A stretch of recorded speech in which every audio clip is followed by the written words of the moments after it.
Princess Penelope was not your typical princess. She didn't care for tiaras or waiting around for a prince to save her. Penelope's true passion was food. Every day, she'd spend hours in the castle kitchen, concocting the most unusual, sweet, and savory dishes the kingdom had ever seen. One sunny morning, Penelope announced a grand competition, the royal feast. Chefs from all over the land were invited to create a 3-course meal that would tantalize the taste buds of the king and queen. The winner would be showered with gold and, more importantly, bragging rights for the most delicious dishes in the kingdom. News of the competition spread far and wide. Renowned chefs packed their bags with exotic spices and secret ingredients.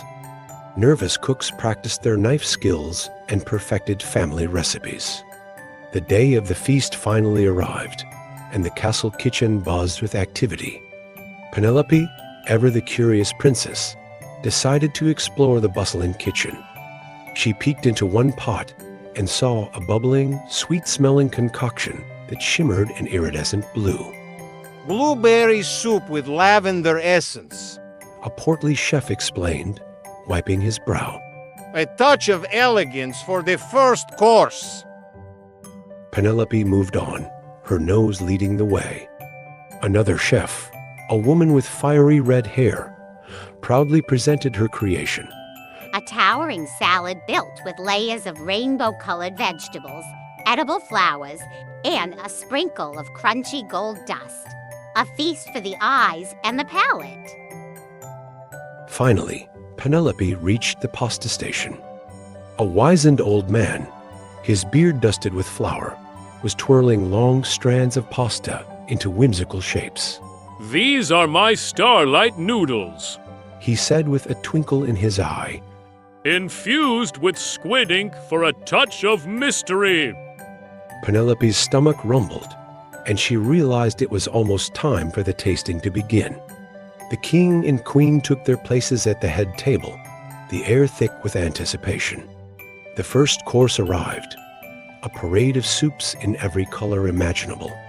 There was the blueberry soup, a creamy tomato bisque, and a spicy lentil soup that had the king dabbing his forehead. Each one was a delightful surprise, showcasing the unique talents of the chefs. Next came the salads.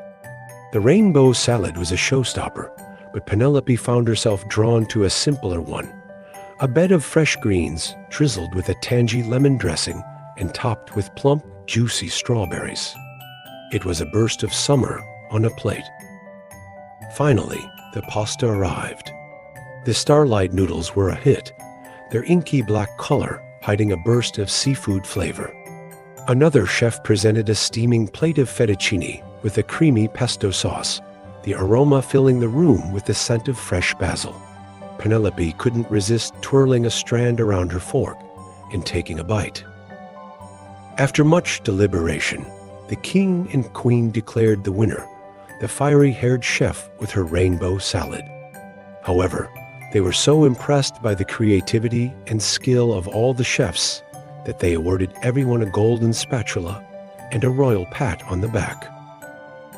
As for Penelope, she learned a valuable lesson that day. Food wasn't just about competition. It was about bringing people together and sharing the joy of a delicious meal. From that day on, the castle kitchen became a place of laughter, experimentation, and, of course, the most extraordinary feasts in the kingdom.